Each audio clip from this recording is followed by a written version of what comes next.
Suddenly, Edward remembered that shark-tailed kid and wanted to know the whole story. While nuzzling his wife's hair, Lucas patiently explained that this was related to why his old personality wanted to quickly complete the surgery. That kid was a product of symbiotic body experiments, an inhumane act of combining human genes with animal genes that the government had banned. It was to catch the people behind it that General Lucas shortened the existence time of the second personality. After listening, Edward was extremely heartbroken and clung tightly to Lucas like a sulking baby rabbit. A sudden pain struck, and in a flash, Edward recognized the change in his husband's expression and gaze, realizing the other one had returned. Edward pursed his lips with a cold attitude, advising Lucas to go to sleep, making Lucas feel disappointed. Lucas reached out wanting to touch Edward but unfortunately didn't have the courage and could only gaze at him. Another night passed. The news quickly reported that the chopper's symbiotic body had escaped. Sweet little Edward obediently woke Edward up, but upon stepping into the new day, the sadness of seeing the spot next to him empty flooded into Edward's heart. The sadness had not yet passed when more sadness came. The hospital called to report Edward's father's condition was not good. Without hesitation, Edward rushed to the hospital, but upon arriving at the door, he heard his father arguing with his older brothers. His older son's involvement with Ethan caused the old man tremendous headache, as he had previously laughed at that guy for dreaming of obtaining his son. Although his son explained it was only temporary, Mr. Chen was still furious to the point of wheezing coughs. The moment he saw the red mark on his son's neck, he pushed him away harshly. Mr. Chen immediately forced both to break up and then moved to Gethys to Ano the satellite, forcing Edward's older brother to accept the agreement. Outside the door, Edward was shocked to learn Lucas had installed a pacemaker to monitor his father's health because without doing so, the old man would hardly survive. A huge question then arose in Edward's mind: why would that cold man help someone who had made things difficult for Lucas when he didn't want to marry Edward? Although the doctor praised this love being so romantic, Edward tried hard to deny this was done by General Lucas but rather ordered by the second personality. A young doctor told Edward that General Lucas seems to love him a lot since he was caring for Edward's family so much. Edward didn't reply but talked to himself. That's definitely the second personality. In the hospital room, Edward's father kept explaining that Ethan was still young and impulsive like all youths. Edward Huck continuously comforted his father and even promised that he would definitely fulfill his wish, because he himself had wanted to break free for a long time. He was only concerned about his younger brother's situation, which was why it dragged on. Hearing this, Edward charged into the room, expressing that he also wanted to go with them. In less than no time, the happiest love and the most doting husband would never return, so divorce was inevitable. It was best to leave early to avoid other entanglements that would hurt the two people across from him. That night, Edward had diligently sewn and mended, wanting to help his older brother in the future and then build his own brand. Little Edward announced Lucas was back. Expecting it was her husband, Edward's attitude completely deflated when he saw it wasn't the second personality. He sadly asked, knowing the one who returned wasn't the one he was waiting for, making General Lucas extremely annoyed. Lucas asked if his return was unwanted, then didn't forget to remind Edward that he himself was Edward's spouse. Edward dared to refute that the second personality was the same, but then made an excuse about going to cook after confirming Lucas would stay. In the kitchen, he didn't forget to reheat the nutritional soup, afraid the person sitting outside would dislike the food. Then he showed off his housekeeping skills and made many appealing dishes. Although they didn't live together long, Edward also learned how to distinguish between the two personalities. Compared to General Lucas, who always sat up straight, the second personality was extremely relaxed and would even watch low IQ shows with Edward. Even the apron Edward wore could arouse the other's interest, unlike the seriousness now. So even if the current Lucas didn't like it, Edward wouldn't bother changing because it wouldn't change the sincerity. Seeing his wife suggest drinking nutritional soup if the food wasn't tasty, General Lucas became jealous, gloomily looking at his wife thinking the other guy was also treated this way. But sadly, the other liked whatever his wife cooked, unlike Lucas, who was picky about food. The romantic memories of the two were recreated in Lucas' mind, making him enjoy the meal much more. At the same time, it also made Edward wonder if Lucas had deliberately returned to eat. Until bedtime approached, Edward still harbored hopes that the other would return. After showering, Edward immediately changed into pajamas and ran to Lucas' room. Lingering sneakily outside the door like a child, Lucas suddenly swung the door wide open from inside, startling Edward. Lucas asked what the sneaky person was doing here. Edward pointed to the gemstone that had already been sold off by Edward Huck and asked why it was here. Lucas explained it was heirloom, the only one left after the satellite's mineral production explosion. He also resolved Edward's doubt by revealing he knew its origin because his grandmother was an archaeologist. The smile on Edward's lips was bitter when he thought Lucas wanted to give it to his grandmother. Edward also added that because the other personality thought he liked it. He bought it back then, so now it would be returned to its rightful place. Lucas looked at him and said he would keep it here because recently he hadn't had time to take it away. Understanding his intent, Edward offered to leave but was stopped by Lucas. He quickly took off his tie, wanting Edward to fulfill his duty as his spouse. Edward's face turned red. Although this was definitely not the first time seeing it, his heart still couldn't help fluttering. That face instantly turned into a ripe red tomato. Doubting this action, Lucas had carried Edward to bed. In Edward's mind, he thought although Lucas hated him, this duty wouldn't lead to conflict, which was why there were the previous instances. Lucas comfortably laid Edward down on the bed, then conveniently turned off the lights, not forgetting to gently ask if Edward needed any preparation. But Edward was shy and refused because he had just bathed. Then immediately looked for Lucas, thinking the second Lucas had returned. Jealousy showed all over Lucas's face, making his movement even more powerful. He even thought about Edward putting on this face in front of that guy, not forgetting to call him darling a couple times. Without letting Edward prepare, General Lucas was extremely jealous and aggressive.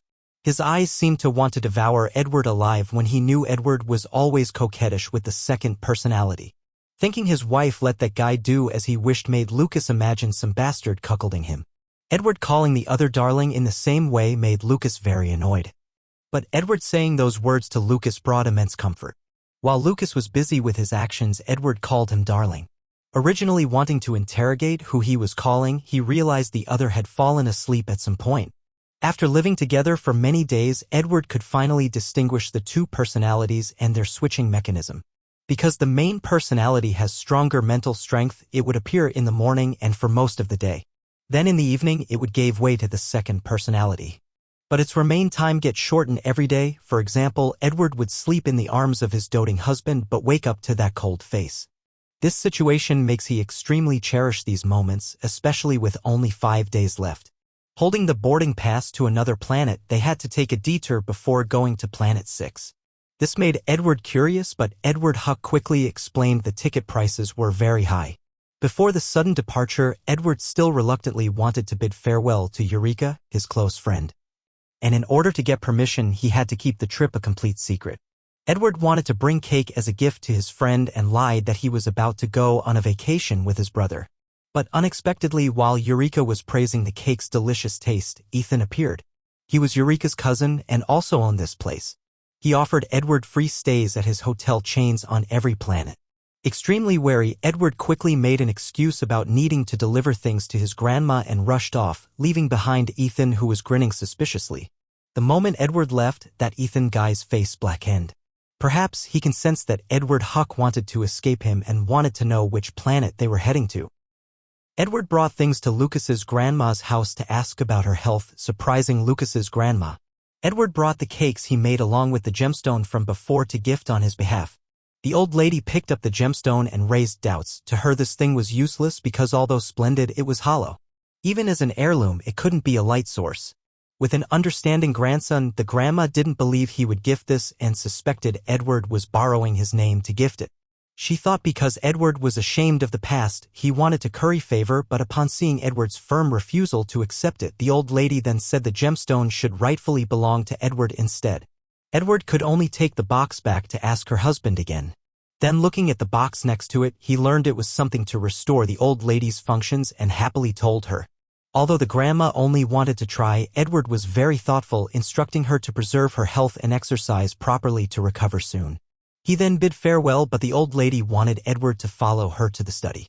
Time flowed back a few days when Edward was watching news about the symbiotic body case. Edward realized this would really take a lot of time and meeting with Lucas became scarce. Just as Edward felt disappointed, Lucas returned from outside the door with an unhappy face because it was the first personality, making Edward sadder. Because the case wasn't finished, Lucas only gave Edward and the other guy 1 hour to talk.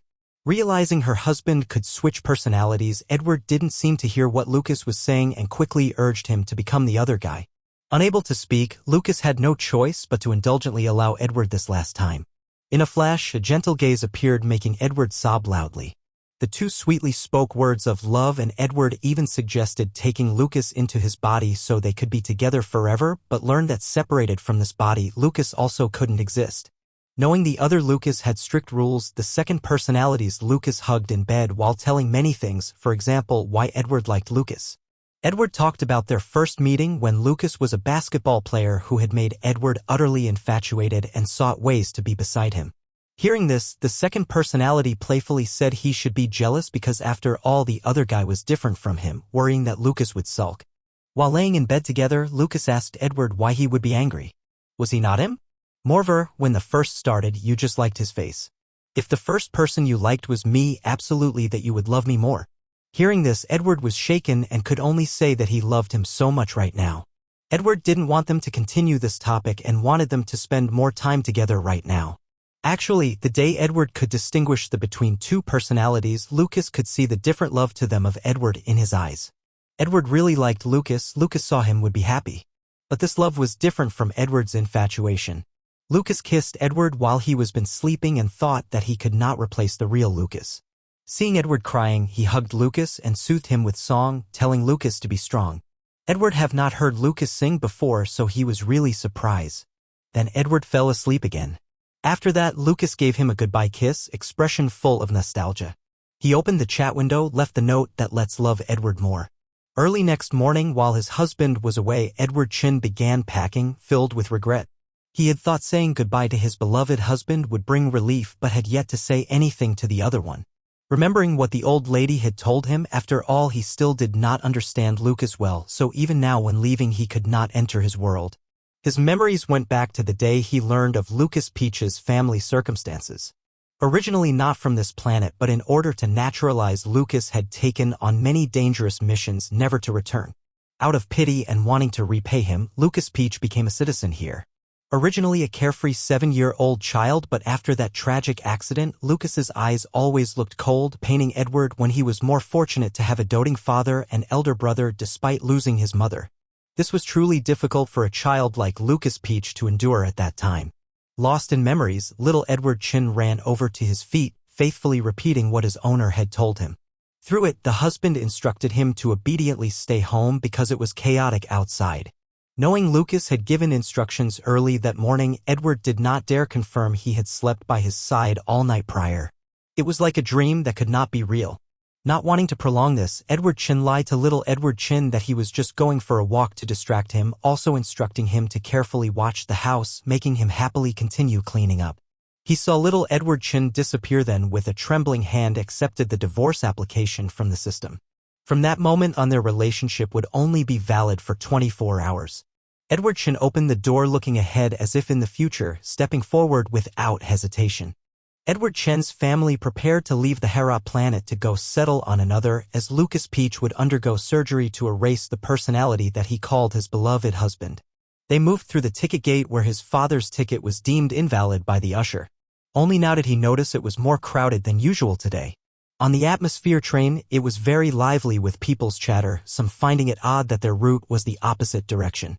Edward's elder brother Max Trin seemed to have noticed something off when the three of them sat down. He voiced his thoughts. This train was really strange, with passengers mostly government officials and military. His brother also turned to Edward, saying his status was not ordinary either. Before his divorce petition was approved, his status was still general's wife. The three worriedly wanted to get off the train, suspecting a trap, but Max stopped them as it was too late since the train departed already. Later, a passenger suddenly stood up, seeing the train went off course. In the panic, a voice sounded from somewhere telling them to stay calm. Edward stood up as they introduced themselves as Indira's subordinates. Now everyone on board was their hostage to threaten the president into signing a treaty recognizing the experimental planet's independence. As long as they cooperated obediently, everyone would be freed. Just then, a middle-aged man tried to escape but was shot dead by an arrow from the hijackers. Right on time, the military came to rescue them. The man had died and everyone was even more terrified. Hearing the military, Edward first thought of Lucas Peach, but this place was too dangerous, best he doesn't come here. At the hospital, Lucas Peach had also heard of the situation. He ripped off all equipment on him, instructing his men to prepare a spacecraft to go to the front line despite doctors and subordinates trying to stop him. On Edward's side, a boy named Chopper appeared to rescue his family. Following Chopper's instructions, the three left their signal bracelets on the chairs. They walked right behind Chopper, carefully and cautiously. Reaching a corner, Chopper stopped to create a spatial hole leading inside, calling for them to crawl through. After the three safely stepped into the boy's space, everyone returned to their original forms. The boy asked where they wanted to go. Edward Chin immediately answered planet number 6. The boy analyzed that currently they could not go to planet 6. To get there, they would have to go through Hell Planet and it would take over a month. The boy advised them to change planets for easier movement. Edward listed some requirements for the new planet regarding advanced treatment conditions and friendly people. His father then suggested planet number 29, Thermal Planet. His father had 2 surgeries and was almost recovered. The doctor only advised keeping a happy mood, so planet 29 was not a bad choice. Max was confused, but his father said that was their late mother's homeland, so he had no other opinions. Upon reaching the safe zone, Chopper bid them farewell to go check on the military personnel sent to the experimental planet. At the train station, the staff warmly welcomed Edward's family and guided them through procedures regarding their new residence at number 2, Mangrove Street. At their new place, he gradually got accustomed to new things. Today, he and his elder brother went shopping at the market. While browsing goods, the shop owner mentioned Lucas Peach going into battle with injuries. Though he succeeded in capturing Indira for trial, they had also lost 130 soldiers and 53 hostages killed. Based on estimates, they were thrown into folded space and disappeared. At this time, Edward fell into deep thoughts. Perhaps because his family was listed among the hostages, Lucas thought he had died. He blankly zoned out for a while. His brother turned to ask about seeing their family name on the news bulletin. Max had known beforehand, so was not very surprised. Edward wondered if he should clarify the matter of his death. Max felt he had thought too much already. After all, moving to the new planet was also to forget the past. But Edward still felt Lucas would be heartbroken and grieved over him. He deliberated back and forth. It was true, with his death, Lucas would not feel sad at all. He was still eagerly looking forward to divorcing Edward after all. The scene changed to Ethan Liu's office. Little Turner kept hitting the table, refusing to accept Edward Chin and his family's deaths because there were no corpses. How could one conclude the Chin family was sucked into folded space? Ethan disagreed because they could not survive folded space. Once disappeared inside, no one could find them. Furthermore, cameras inside the train were destroyed, so key evidence could not be restored either. Helpless, Ethan asked Viscount Liu to post notices searching for Max Trin. Ethan thanks the Earl for helping take care of Lucas. He remembers when a subordinate of Indira shot Lucas in the stomach, inflicting a fatal wound, but Lucas was determined to capture all of Indira's subordinates before getting surgery himself. He nearly died but still cared so much about his partner Edward. If the Earl had not arrived, Ethan's younger brother could have broken the law and been taken to the prison planet. According to Ethan, there are a total of 4 foldable space routes that can be used, but when Indira escaped, she took a 5th unrecorded route. Adding to that, the dimensional folding device was damaged, so it would be nearly impossible to find them. Turner angrily interjects that Ethan is being pessimistic from the start when they should be looking for a potential 6th route. Even if there is a 6th route, without transportation they could not have left. Foldable spacecraft require advanced and expensive technology that only 4 exist in the Empire, so producing more would be difficult. Ethan is certain Indira's group escaped using a folding device because the hostage transport they followed had appeared out of nowhere. Turner questions why they don't just ask Edward, since the Dimensional Walker had contacted him before. Ethan did meet Edward, but he claimed to not know anything, even though Ethan is certain he does know. So by finding the 6th route, they can determine where Indira's group was taken. Turner thinks that across the 72 planets, as long as Indira's group is alive, someone must have seen them somewhere. They must find them no matter what. Ethan was well aware that Max wanted to leave but pretended not to know to give Max some hope he could escape Ethan's control. Ethan planned to catch Max off guard once he let his defenses down. A month and a half later, on the fiery planet, Max intended to collaborate with the government to use the snow and hot springs to boost the economy. Since working at the online store all day made Edward's body ache, he asked his older brother to go soak in the hot springs with him. There, Max noticed Edward's stomach was a bit odd, suspecting it was not just from overeating. They went to the hospital for an ultrasound which revealed Edward was 3 months pregnant. The doctor gave them dietary advice and casually asked where the father was. Poor Edward.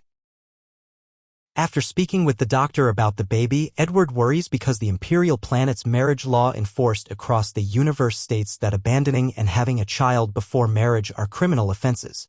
The only acceptable condition for having a child out of wedlock is if the partner has passed away. If discovered breaking this law, Edward would be imprisoned.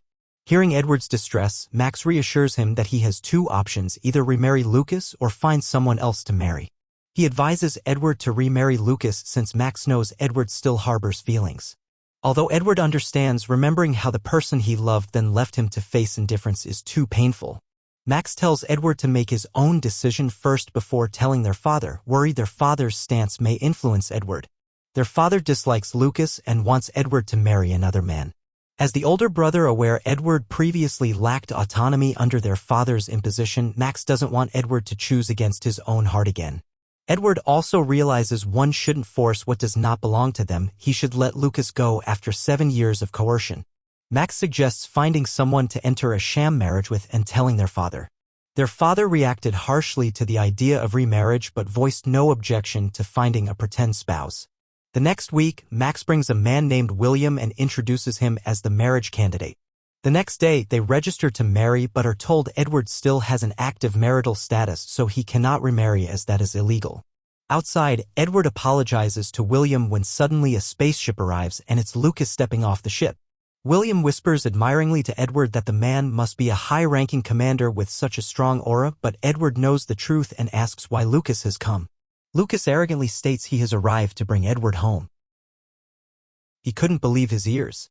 He had never thought of that place as home. It wasn't home because that warmth had only belonged to him. So he didn't want to go back. Lucas disregarded his decision. Legally, their marriage still existed since the divorce paperwork hadn't gone through yet. But he said they should still let his father and brother know before heading back. Lucas suggested bringing them along too, but Edward said it wasn't necessary. As Edward turned to leave, Lucas grabbed his hand and asked where he was going. Edward mumbled that it wasn't needed but ultimately couldn't change Lucas' decision and agreed. On the spaceship, the two talked about how Lucas found Edward's location. Edward suspected it was Chopper who had told him. Lucas wouldn't directly say who had leaked the information. He just asked how Edward felt now. Edward whispered his inner thoughts. He had considered letting Lucas know he was alive, but to make a clean break, he had to cut things off completely. Moreover, Lucas had never wanted updates about him anyway. But Lucas said Edward's thoughts were just aimless ramblings, his personality hadn't changed. Lucas mentioned Edward trying to remarry. His divorce hadn't gone through yet, but Edward was already looking for someone new and even tried to marry them. Edward was confused. That man wasn't his marriage partner. Edward simply wanted to start a new life. Lucas didn't love him anymore, and Edward also didn't want a loveless marriage. That young man was probably more suitable than Lucas was. As Edward was lost in thought about cutting ties, Lucas suddenly slammed the armrest beside Edward, tightly gripping him and scolding his rashness. It had only been 42 days. Edward blurted that he was rash by nature, forcibly making Lucas marry him. If Lucas hadn't shown up right then, Edward might have already married that other guy. Edward firmly pushed Lucas away, emphasizing they would divorce immediately upon returning. Lucas blamed him for being so hasty without even letting Lucas speak to his family. Lucas stated definitively that he didn't want a divorce. Edward was stunned, pondering if Lucas had truly loved him and how Lucas' life was after Edward had left. Was it restless? Edward struggled to control his runaway thoughts.